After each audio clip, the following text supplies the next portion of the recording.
नमस्कार विद्यार्थी मित्रांनो, अभिनव स्टडीजमध्ये आपलं पुन्हा एकदा स्वागत.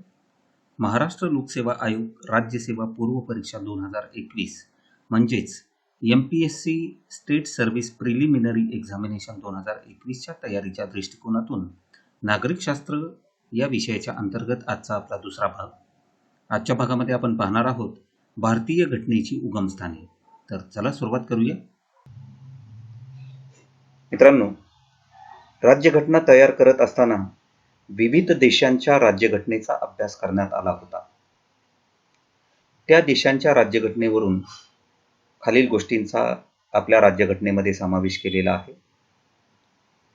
संसदीय राज्यपद्धती, नामधारी राजा, पंतप्रधान, मंत्रिमंडळाची सामूहिक जबाबदारी, निवडणूक प्रक्रिया, कायद्याचे राज्य इत्यादींचा समावेश आपल्या राज्यघटनेमध्ये इंग्लंडच्या राज्यघटनेवरून करण्यात आलेला आहे. त्याच पद्धतीने लिखित राज्यघटना, राज्यघटनेची उद्देशपत्रिका, मूलभूत अधिकार, सर्वोच्च न्यायालय, उपराष्ट्रपती इत्यादींचा समावेश अमेरिकेच्या राज्यघटनेवरून केलेला आहे. संघराज्य पद्धती, शासन पद्धती, प्रभावी मध्यवर्ती सत्तासंघ सरकारकडे देणे, राज्यपालांची निवड, शेषाधिकार इत्यादींचा समावेश कॅनडाच्या राज्यघटनेवरून करण्यात आलेला आहे. राज्यांच्या धोरणांची मार्गदर्शक तत्वे, राष्ट्रपती पदासाठी निर्वाचन मंडळाची पद्धती इत्यादींचा समावेश आयर्लंडच्या राज्यघटनेवरून करण्यात आलेला आहे.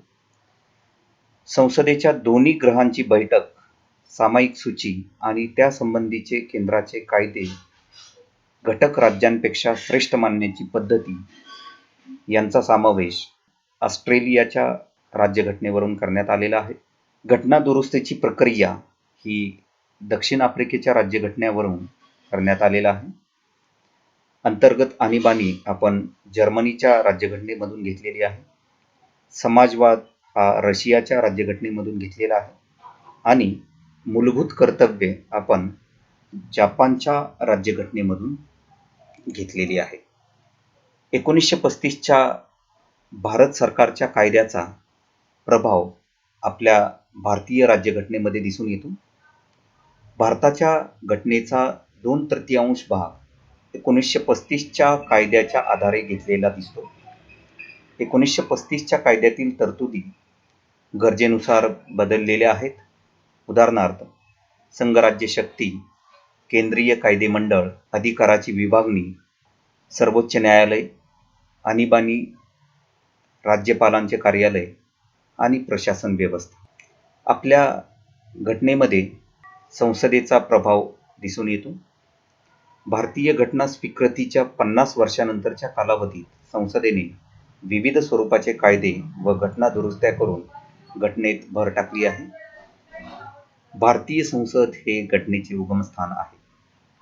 उदाहरणार्थ, प्रतिबंधक स्थानबद्धतेचा कायदा 1950, भारतीय नागरिकत्वाचा कायदा 1955, राज्य पुनर्रचनेचा कायदा 1956, अंतर्गत सुरक्षा कायदा 1971. आपल्या घटनेत घटना परिषद आणि घटनेची मसुदा समिती यांचा सुद्धा प्रभाव पाहायला मिळतो. घटना समितीत विविध स्तरावरील व विविध क्षेत्रातील नामवंत आणि हुशार अनुभवी व्यक्ती होत्या. घटनेच्या बैठकात त्यांच्यात घटनात्मक वाद व चर्चा सुद्धा झालेल्या होत्या. या चर्चेचा आपल्या घटनेमध्ये प्रभाव पडलेला दिसतो. न्यायालयीन निर्णय. भारताचे सर्वोच्च न्यायालयाने वेळोवेळी घटनेतील वादग्रस्त कलमाबाबत जे निर्णय दिले ते निर्णय घटनेची उगमस्थानेच आहे. उदाहरणार्थ, गोपालन विरुद्ध मद्रास राज्य, चंपाकन विरुद्ध मद्रास राज्य, गोलकनाथ खटला इत्यादी. राज्यघटनेवरील भाष्य व टीकाकरण.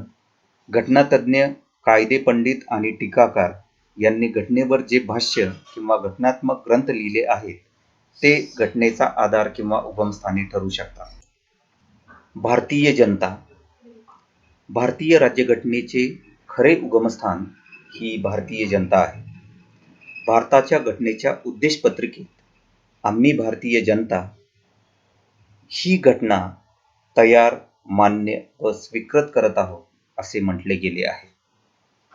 त्यामुळे भारतीय जनता ही भारतीय राज्यघटनेची अविभाज्य असा घटक आहे.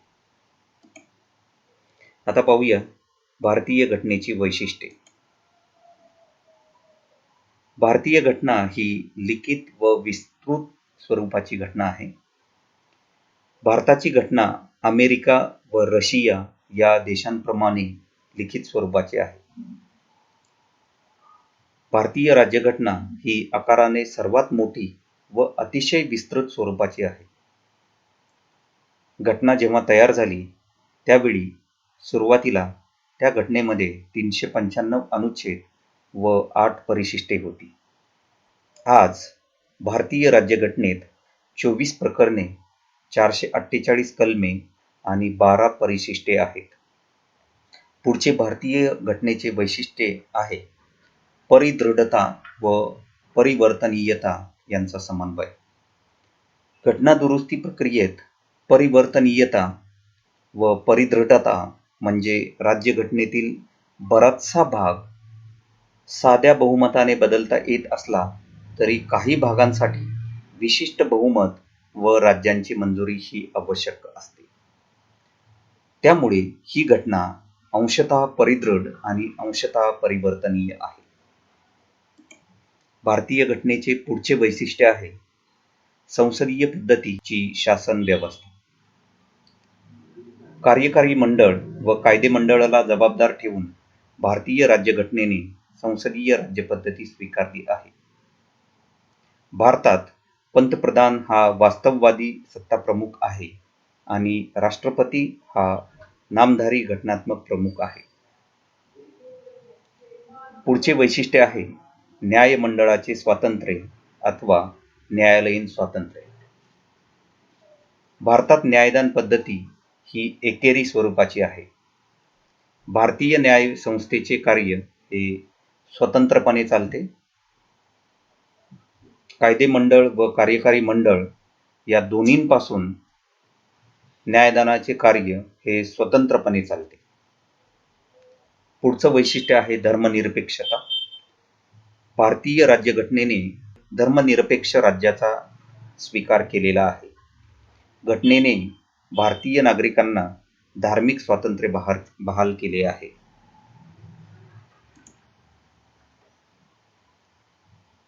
त्यानंतरचे वैशिष्ट्य आहे जनतेचे सार्वभौमत्व.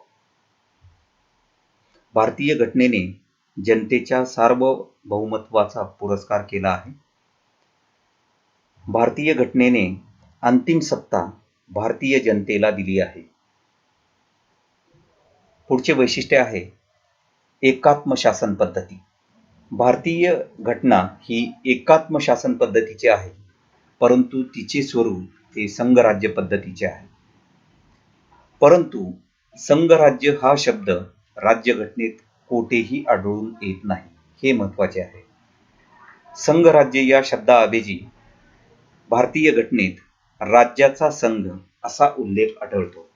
राज्याचा संघ म्हणजे युनियन ऑफ स्टेट्स अशा पद्धतीने राज्यघटनेत उल्लेख आढळतो. भारतीय घटनेत घटक राज्यांना स्वतंत्र राज्यघटना बनविण्याचा अधिकार नाही. पुढचं भारतीय घटनेचं वैशिष्ट्य आहे मूलभूत अधिकारांचा समावेश. भारतीय राज्यघटनेच्या 3ऱ्या विभागात अनुच्छेद 14 ते 35 मध्ये 7 मूलभूत अधिकार दिले आहेत. त्यापैकी 6वा मालमत्तेचा जो मूलभूत अधिकार होता तो 1978च्या 44व्या घटनादुरुस्तीने रद्द केला आहे. मित्रांनो, ही घटनादुरुस्ती 44वी घटनादुरुस्ती ही कशा संबंधीची आहे अशा पद्धतीचा प्रश्न हा बराच वेळा महाराष्ट्र लोकसेवा आयोगाच्या विविध परीक्षांमध्ये विचारला गेला आहे. त्यामुळे आपल्या हे लक्षात असणे गरजेचे आहे. 44वी घटनादुरुस्ती ही अनुच्छेद 6 जो मालमत्तेचा अधिकार याविषयी होती तो रद्द करण्याविषयीची ती घटनादुरुस्ती झालेली आहे. पुढचं भारतीय घटनेचं वैशिष्ट्य आहे मार्गदर्शक तत्वांचा समावेश. घटनेच्या 4थ्या भागात 36 ते 51 अनुच्छेदाद्वारे राज्यांच्या धोरणासंबंधीच्या काही प्रमुख मार्गदर्शक तत्वांचा उल्लेख आहे. त्यानंतरचं वैशिष्ट्य आहे प्रौढ मताधिकार. घटनेने प्रत्येक 18 वर्षापुढील स्त्री पुरुषांना मतदानाचा अधिकार दिलेला आहे. त्यानंतरचं वैशिष्ट्य आहे समता, स्वातंत्र्य व बंधुता. समता, स्वातंत्र्य व बंधुता या लोकशाही तत्वांचा आपल्या घटनेने पुरस्कार केलेला आहे. पुढचं वैशिष्ट्य आहे द्विगृहात्मक कायदेमंडळ पद्धती. घटनेच्या अनुच्छेद 79 नुसार संघराज्यांसाठी एक संसद असेल आणि राष्ट्रपती व अनुक्रमे राज्यसभा व लोकसभा म्हणून ओळखली जाणारी 2 सभागृह मिळून ती बनलेली असेल. पुढचं वैशिष्ट्य आहे भारतीय राज्यघटना ही लवचिक व ताठर स्वरूपाची आहे. परिस्थितीप्रमाणे राज्यघटनेत अनुच्छेद 368 नुसार दुरुस्ती करता येते. दुरुस्तीच्या 3 पद्धती आहेत. पहिली पद्धत, राज्य संसदेच्या दोन्ही सभागृहाच्या साध्या बहुमताने घटना दुरुस्ती करता येते. दुसरी पद्धत आहे संसदेच्या विशेष बहुमताने सुद्धा घटना दुरुस्ती करता येते. आणि तिसरी पद्धत म्हणजे संसदेच्या विशेष बहुमताने व घटक राज्यांच्या सहमतीने घटना दुरुस्ती ही करता येते. पुढचं वैशिष्ट्य आहे भारतीय घटनेत अल्पसंख्याकांच्या हितासंबंधीचे संरक्षण केलेले आहे. भारतीय राज्यघटनेत इतर तरतुदी सुद्धा आपल्याला पाहायला मिळतात. त्यामध्ये अधिकृत भाषा, लोकसेवा आयोग, महालेखापरीक्षक, महान्यायवादी इत्यादी संबंधीच्या विशेष तरतुदी आपल्याला त्या ठिकाणी पाहायला मिळतात. तर मित्रांनो, अशा पद्धतीने आपण आजच्या भागांमध्ये भारतीय घटनेची उगमस्थाने आणि त्यासोबत भारतीय घटनेची आधारस्थाने आपण या ठिकाणी पाहिली. मित्रांनो, पुढच्या भागामध्ये आपण भारतीय घटनेचा सरनामा पाहणार आहोत. धन्यवाद.